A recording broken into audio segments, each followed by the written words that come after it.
হ্যাঁ পাকিস্তান নেপাল ভুটান কি হয়ে গেল 17 জন এসছে কিভাবে ধর্মান্তরিত করাই আজকে দাও তারাই এখন বাংলাদেশের তাদের এই ধর্ম বড় আগে তারা সব শেখ হাসিনার মতো লোক 557টা মডেল মসজিদ দিয়া একটা মসজিদে খরচ গেছে 3 কোটি টাকা হ্যাঁ খরচা করছে হে আরই যখন এই দেশে জায়গা হইলো না তাহলে আর আমরা তো সাধারণ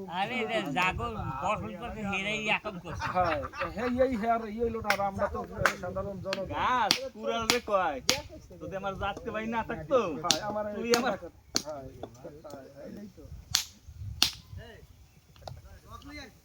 গাছ যখন পুরাল কয় তা বলতে হবে যে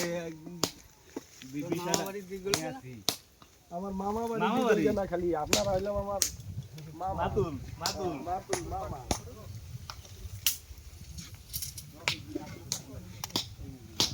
আমবাড়ি বিগলগেরা তাই কত তো